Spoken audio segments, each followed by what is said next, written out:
Hi everyone, it's Jerry. I'm on chess.com right now, and I just got done going through several tactics trainer puzzles, and I'm going to share three of them with you, three that I found interesting. In each of these puzzles, it's white to move, and so feel free to treat this as a bit of a pop quiz. If you'd like to, go ahead, pause the video, see if you can find the best continuation.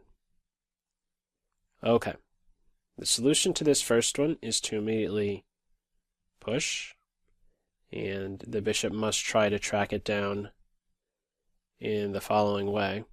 Bishop a4, we push, and then bishop to d7.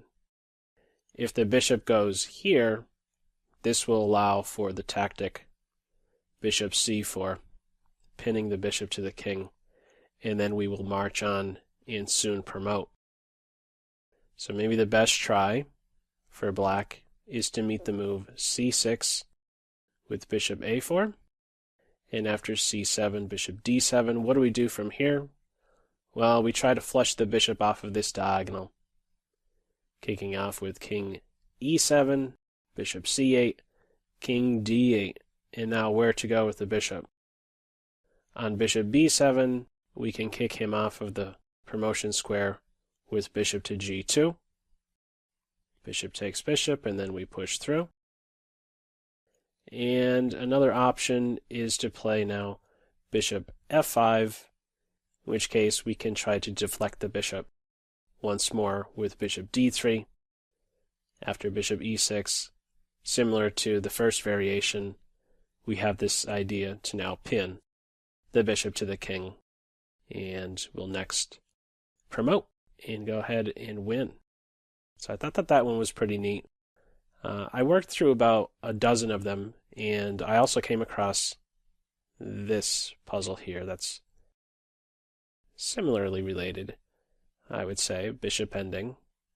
So once more, it's white to move. Feel free to pause the video and see if you can work it out.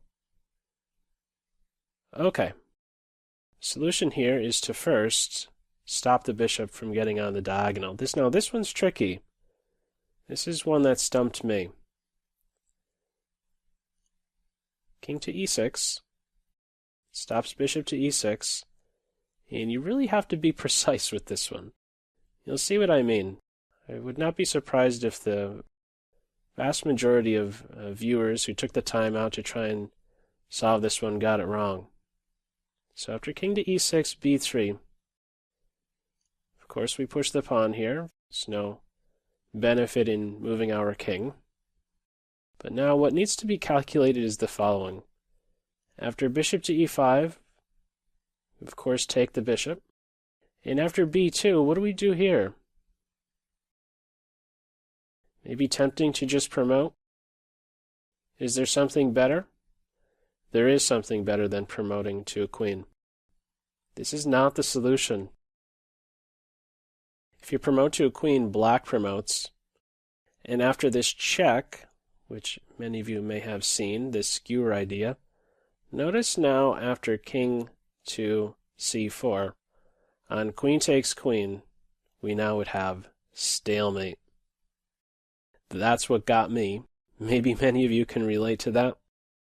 So what is the winning idea? Well, you promote to a rook. That way, on promotion, you can give a check, and it doesn't matter if the king ends up here. We take the queen, and this time, we're not covering the key square d3. A very clever solution. Feel free to share if you got that one correct or not. Yeah, like I said, it stumped me. I just went straight in thinking you promote to a queen and pick the queen up, but yeah, there's that little stalemate idea with the king hiding on c4. Okay, one last one. Any of you on your way to going 3 for 3? All right, this is the last one. White to move. Go ahead, pause the video, see if you can find the best continuation.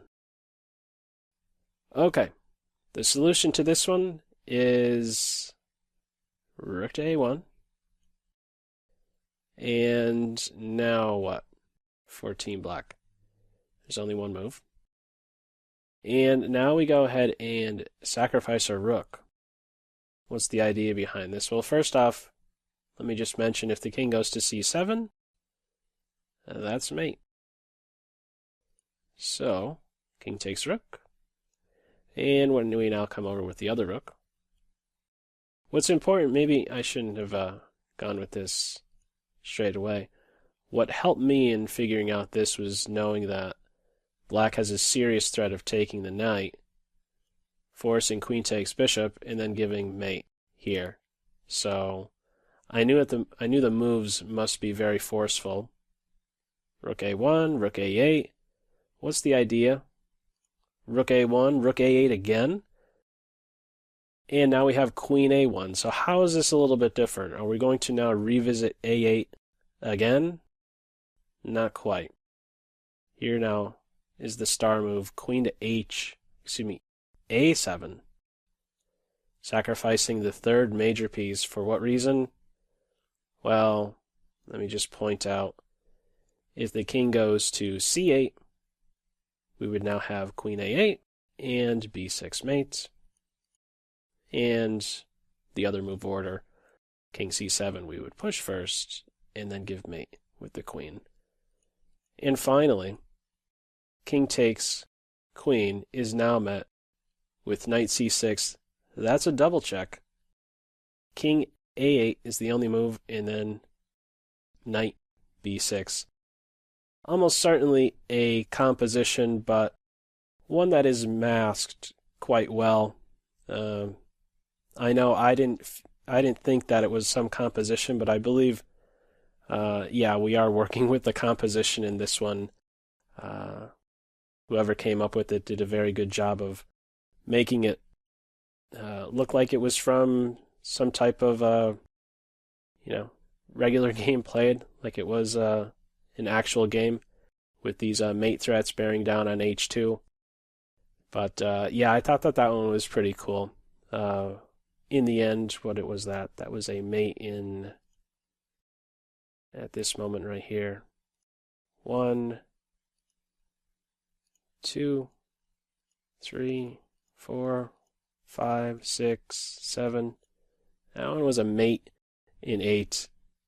So a cool group of 3 puzzles, I think at least. Feel free to share how you did with them in the comment section below.